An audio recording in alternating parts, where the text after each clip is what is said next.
Bon, on passe vers la question 7. C'est-à-dire dans la question 7, elle va me demander de faire quoi? De sélectionner la plage des cellules, c'est-à-dire un ensemble de cellules. Soit on va sélectionner comme ça, une plage de cellules, ou il faut mentionner ici la plage de cellules, c'est-à-dire B.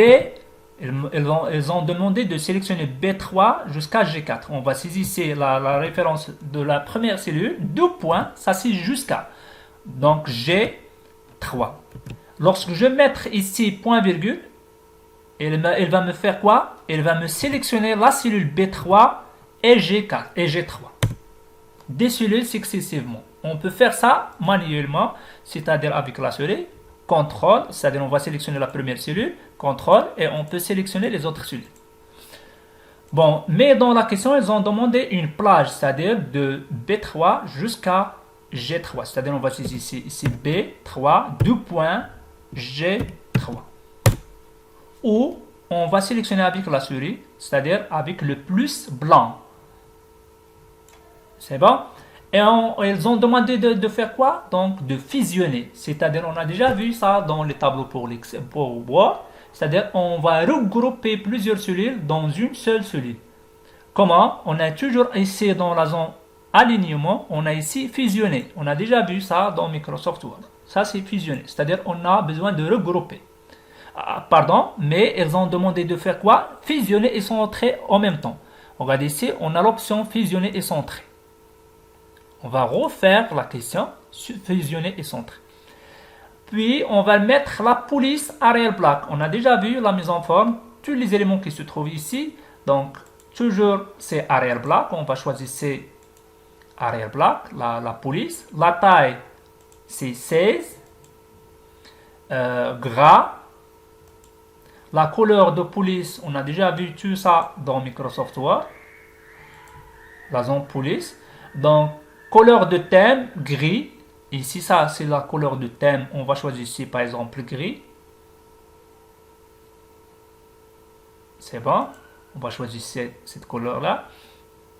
Et on va le mettre, par exemple, l'alignement au centre. C'est-à-dire, pour l'alignement, on a deux types d'alignement. Regardez ici. On a déjà vu dans Microsoft Word, on a 4 types d'alignement. Gauche, à droite. On va prendre l'exemple ici. C'est-à-dire, dans Microsoft Word, on a déjà dit que on a 4 types d'alignement à gauche, droite, et centré et justifié. C'est-à-dire, donc, aligné à droite et à gauche. Mais ici, dans l'Excel, on a 2 catégories. Soit l'alignement vertical et l'alignement horizontal. Pour l'alignement horizontal, ça c'est l'alignement horizontal. On a à gauche, à droite, centré. À gauche, à droite, centré. Et pour l'alignement vertical, ça c'est l'alignement vertical, on a en haut, en bas et centré. Dans la question, ils ont demandé de faire quoi? De centrer verticalement et horizontalement. C'est-à-dire, on va cliquer ici. Ça c'est horizontal et ça c'est vertical. Ça c'est centrer le texte et ça c'est aligner. Centrer, ça c'est centrer le texte. Et ajuster. On va cliquer ici sur lanceur de boîte de dialogue. C'est-à-dire, regarde ici, avant de faire ça. Donc, pour le moment R, elle est masquée. Et la même chose ici, 6, elle est masquée. C'est-à-dire, on va ajuster le texte par rapport aux cellules. C'est-à-dire, soit elle va m'augmenter le texte, ou là, elle va me diminuer le texte. Ça dépend pour donc, la taille de la cellule. Pour le moment, on va cliquer sur ça et on va cliquer sur ajuster. Et regarder le résultat. Bon, toujours ça, c'est la question 7. La question 8. Pour la plage des cellules B4 jusqu'à G4. B4, ça c'est B4. Jusqu'à quoi? G4. On va le mettre la police algérienne. Algérien. Et on va le mettre la taille 12. Gras. italique. La couleur de police vert. Ça c'est vert. Et ça c'est vert clair. Ils ont demandé, c'est la couleur vert. Et la couleur de thème, c'est orange. On va choisir c'est orange. Ça c'est orange. Bon, algérien.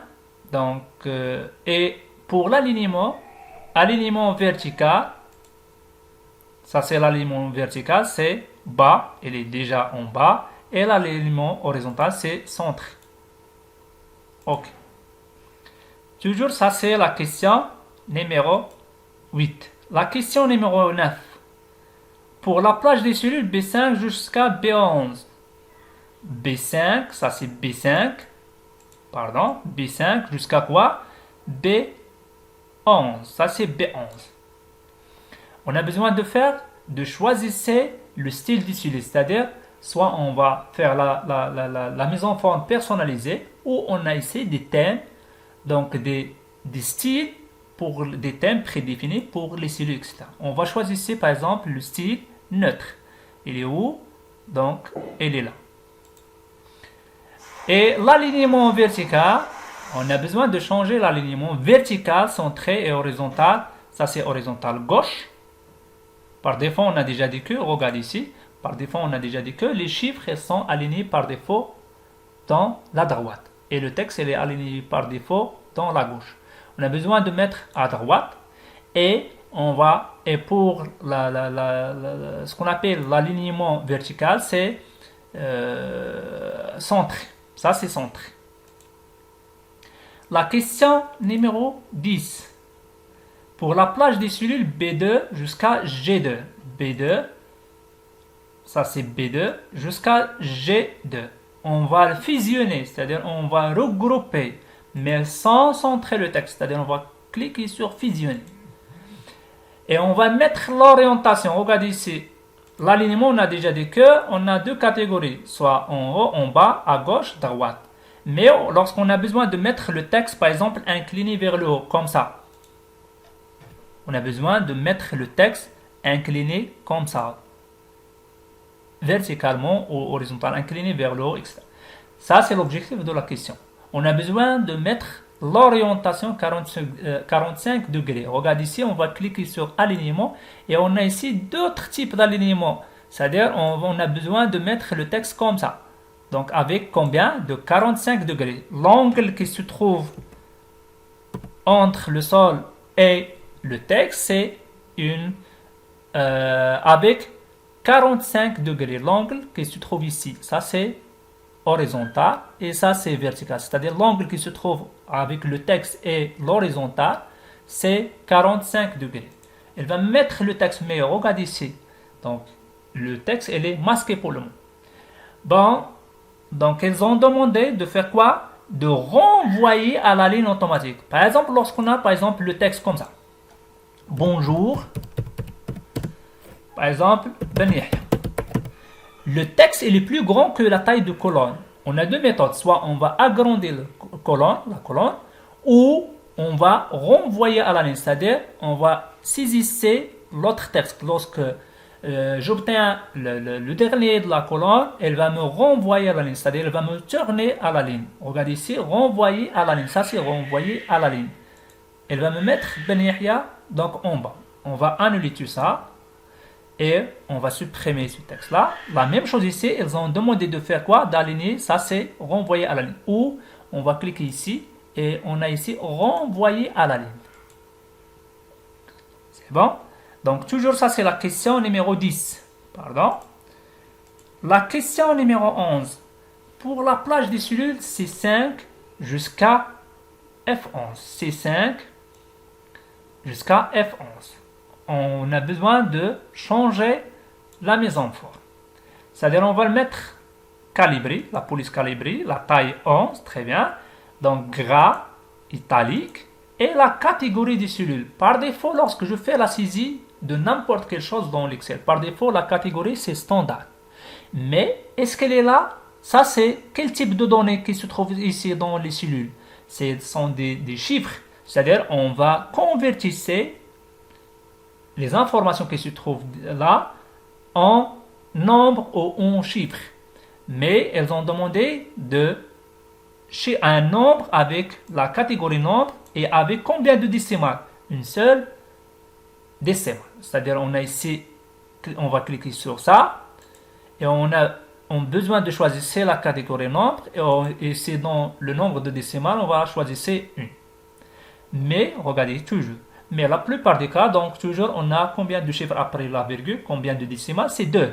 Elles ont demandé d'ajouter une décimale. Regardez ici. Ça, c'est pour ajouter une décimale et ça, c'est pour réduire une décimale. C'est-à-dire, on peut enlever. Mais pour le moment, elles ont demandé de faire quoi? D'ajouter une autre décimale. C'est-à-dire, on a besoin de 2 chiffres après la virgule. Toujours, ça, c'est la question 11. Pour la question 12, c'est-à-dire, on a besoin d'encadrer le tableau. Pour le moment, lorsque vous regardez ici, lorsque je fais l'aperçu avant l'impression, j'ai besoin d'imprimer. Donc, il va m'imprimer les données sans encadrement, sans bordure. Donc, les bordures qui se trouvent ici, ça, c'est les bordures pour l'Excel. Bon, on va sélectionner tout le tableau, regardez, comme ça. Et ils ont demandé de faire quoi? Pour le contour, le style doublé. On va choisir ici bordure et trait.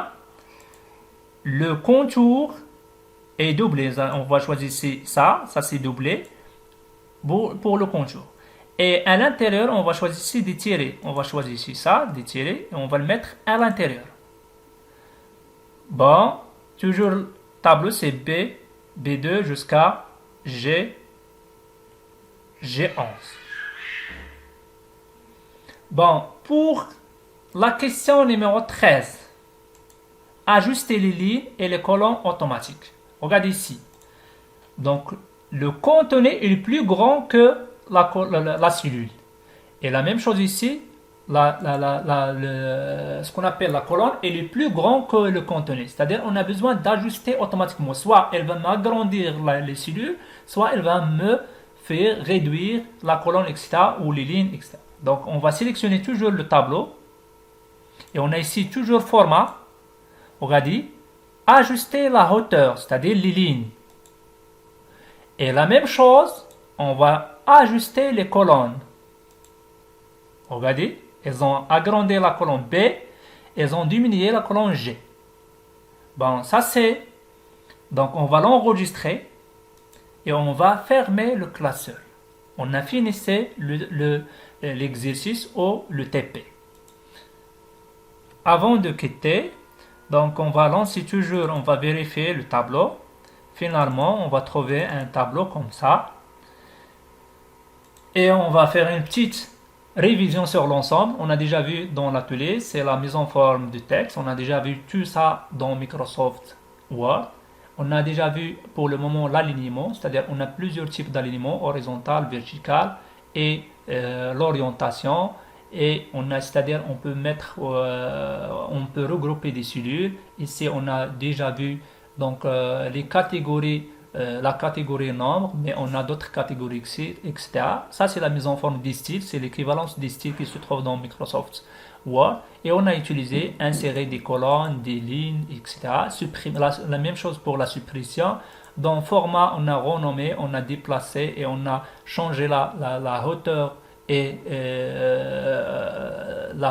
la largeur des lignes et des colonnes donc automatiquement. Et on a d'autres options donc etc. Ça c'est la recherche, on a déjà vu. Donc ça c'est dans Microsoft. Merci pour votre attention. Donc prochainement c'est d'autres ateliers, etc. Merci.